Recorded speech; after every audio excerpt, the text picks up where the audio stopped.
We did shared ownership. Oh, did you? Which yes. I had lots of comments about. I think it's a fantastic platform for people. For a stepping stone, it was Yes. what we needed to do. There is an awful lot to conveyancing now. It's not just about signing some documents. You're really expected to know and understand what it is you're buying and to make sure it's the right house for you. I know you and your colleagues are a big supporter of Ashby Connect. So do you find that being helpful? Definitely. We've had some volunteers come from Ashby Oh, Connect, brilliant. That's and really we've had good. some businesses that are really interested in helping the charity and supporting us. Hello and welcome to Fishers on the Case. This is a podcast where we talk to professionals, business owners, industry experts and local people regarding their lives and their career. My name is Amanda Payne. I'm the host of Fishers on the Case, CEO of Fishers Solicitors in Ashby. In today's episode, I'd like to welcome Megan. Megan is from Bright Hope Charity, also here in Leicestershire. Welcome, Megan. Thank you for having me. Thank you. What is your official title at Bright Hope? So I'm the operations manager at Bright Hope. Okay, brilliant. So let's start. So from when you were a young girl or leaving school, did you have any aspirations and dreams? What did you want to be? I always wanted to do something in sports. I'm a big Right. netballer, so sports is my passion. Okay. I did a sports degree at university. Yes. So I always thought my life was going in that direction, but it hasn't. I think it's still somewhere I want to go to, but Yeah. I think gaining experience in lots of areas to find what I actually want to do in sports, because it's a pretty large area. Yes, it would be. So do you play sports outside of work? Do you? Yeah. So I play In some netball. local teams? Yes, Yeah. yeah. Nice. Yes. Very good. Is that in Leicestershire? Yeah, I play for Sense Valley. So Okay. we're based in Ibstock and then play within North West Leicestershire. Yeah. So after university, what was your first job? So I first worked in recruitment. Okay. So we specialised in social housing recruitment. So I got a lot of knowledge behind social housing and Yes. with recruitment and HR.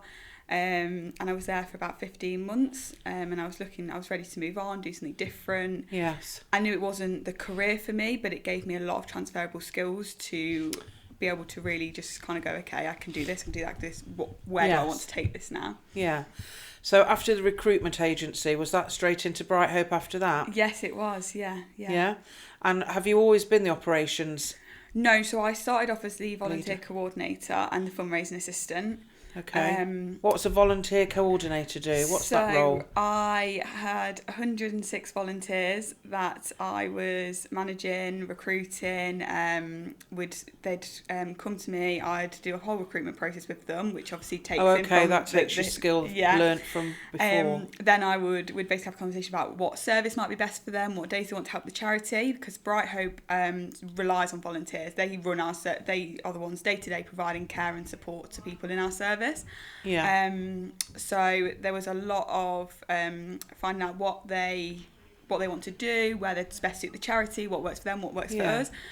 Because I always have the mindset that some people won't want to be delivering care, but there is so much stuff you can offer the charity that doesn't just have to be talking to a guest or helping or interacting with them. It could be doing, behind the scenes administration, fundraising, helping at events. There's so many different options of things. So how many volunteers do you think Bright Hope has now then on the books? So now we have 120, because I still manage them within the role of operations manager. Oh, do you? Yes. Yeah. And you're always looking for new volunteers. Always looking for new volunteers, yes. We'll never not be looking for them. Yeah.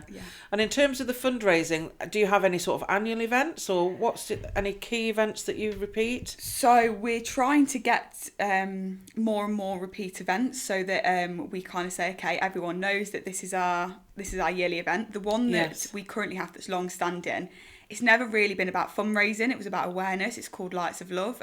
It's a celebration at Christmas of people's lives and of anyone that you've lost. We base that at Staunton Harold, which is where the charity was founded back in 2002. Okay. Who started the Bright Hope charity then? Who's behind it? So one of the founders was a gentleman called Stuart Shepherd.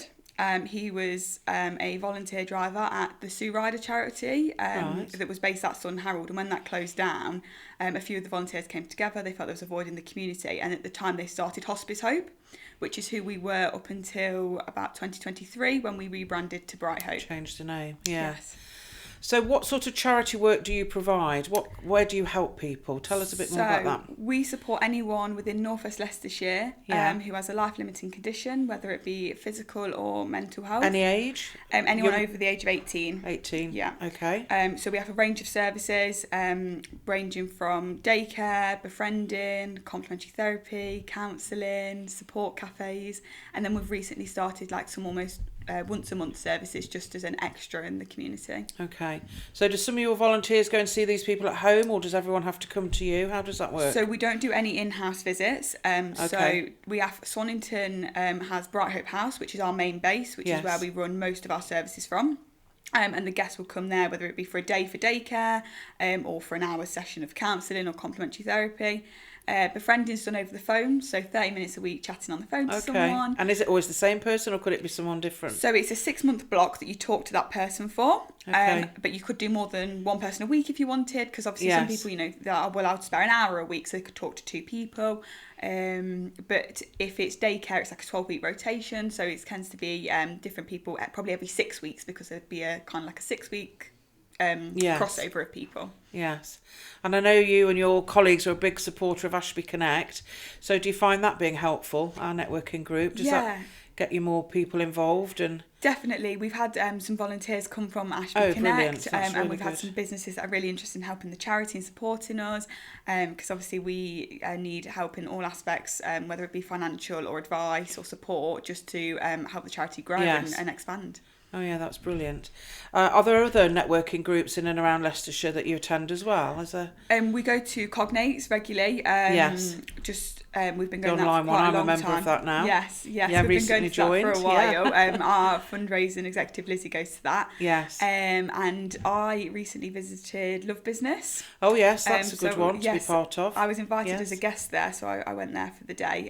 But we're just kind of looking at maybe developing a bit of our own business network. So we've got a business breakfast on Friday, just to try and show people what we are and who we are. Yes. Because then they might want to support us, and they might go, actually, I can't help you in the way you want, but I could do this, and actually the collaboration helps. Yeah, that's a good idea.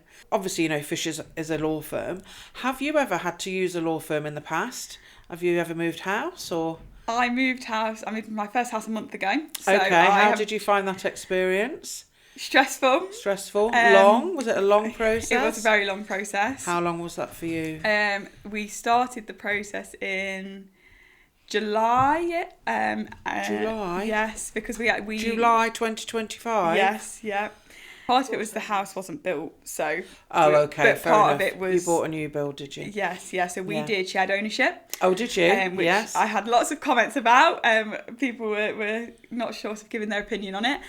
I think it's a fantastic platform for people. For a stepping stone, it was it was what we needed to do. So we had to go through checks before we could even kind of go for the house. And people said we were very brave because we didn't view it. We weren't allowed to see the house, so we went in blind. But a very long process. And next time we'll definitely find my own solicitor and not use a recommended one. Oh, they recommended one, did they? A lot of them do, don't they? I kind of thought, if I kept it in-house with the people that were doing it, at least it would kind of flow smoothly. They'd got all the documentation. And I'd say they'd done a very good job in telling me that not many people knew about new builds and shared ownership, and if I didn't go with one of them, there might always be an extra cost that people didn't know about. And obviously first-time buyers, none of my family could help. Yeah. So I'd have to say I'd definitely do a lot more research next time. Yeah, definitely. Yeah, it's always good to research. Yeah. But you're happy in your new home? Yes. Does it feel like home now? It does. Lots of cardboard boxes around still, but we're getting there. Yeah. Good. It takes a long time. There's always little things you need to go and buy that you don't always envisage as well. Always, yes. My mother-in-law keeps telling me I need lampshades, and I'm like, not yet. Trips to IKEA and all sorts. Yes. So now you own your own property. Have you thought about making a will? I have, yes. Have you? It's something on my to-do list. It's on the list, yes, very good. I'm very conscious that me and my partner aren't married or anything. Okay. So we know that we've got shared rights in the house because we signed... I can't remember exactly. It's joint tenants. Yes, so it does go through the one, but equally I know that there's a lot more at stake because we obviously have shared finances now as well. Of course, yeah, definitely something you should think about. Yes. So I know you've talked about individuals being able to help with a charity and offer time. Is there anything that businesses can do? I think there's so much they can do. So obviously I think people always think it's financial. And obviously there is a huge part that's financial because we need the money Raising to keep finance. going. Yeah. One of Bright Hope's selling points is that we don't charge for any services, so money is key. But equally, giving time and resources is just as helpful. If you've got a staff member that could sit on a HR committee for a meeting once every 2 months, or a corporate governance one, or someone who wants to be a trustee who is bringing current up-to-date knowledge to the charity, legal advice. There's one. So they're your knowledge will be a lot more current than potentially ours, and we're having to learn, and we might have to ask for advice. So if there's someone that wants to give time, and the company would allow them to do it within their scope, and obviously we can help you. So we can offer corporate volunteering days, which help with ESG for companies. But obviously you're giving us something. You know, we have a garden that needs weeding, we have spreadsheets that need organising. So there's lots of things people can do to help. Yeah. Okay. And do you have accountancy friends as well that help? We do have our finance committee, which has got, but we would always take on more support within finance because it's such a big area. There's always something to be done with there, and we're currently going through transitions of changing our finance processes, so the help from people that are probably doing that in a current role is always helpful as well. So going back to the what you described in terms of the corporate days, Fishers often have taken staff out one day a year. We've done some sort of crazy events. We went to field sports and threw axes at a board and shot things, but that was some good fun. So I think it is important that some businesses do that, and it's nice to know that you can offer that as well. We offer our staff volunteering time where they're allowed to go and work for charities, and I think other businesses in the area do that as well. So hopefully that's something that we can help promote for you internally too going forward. Our employees love having a day out of the office, going to do something fun. We've painted some rooms once for a charity, and just something that's completely different to the day job, and they all found it so rewarding afterwards. That's a nice thing. No, it definitely, I think there's because there's sometimes, I think, what an employee might not always realise is we could have helped your staff. Yes, exactly. We can't come in and say, oh, we've helped this member of staff because of confidentiality. Yes. But actually, the amount of people we help in North West Leicestershire, we always say you probably know someone that we've helped because the spread is so wide. Yes. So we could be helping your employees. You just and we might just not don't know it. about it. Yeah. So that's nice and rewarding and something to give back, isn't it? So I've asked you quite a few questions today. So turning the table, is there anything that you'd like to ask me or know about Fishers or? I think, especially because of my recent experience moving house, I think it'd be great to be able to, for you to I'll probably explain in a bit of detail what the process is for using a solicitor when moving house, and what the importance of finding the right one for you is. Okay, so the importance of finding the right one, I'd say pick a traditional high street law practice. I wouldn't ever go with anybody that's recommended by a new builder or a housing association necessarily, not without doing your research and checking them out to make sure they are experienced. Some of the firms they promote are bigger volume firms, not in the area, not local, often based up in the northwest area, and it's nice to be able to have a relationship with somebody local, somebody you could go and see. So that's always worthwhile. And the process is lengthy, and it is more involved and complex with shared ownership.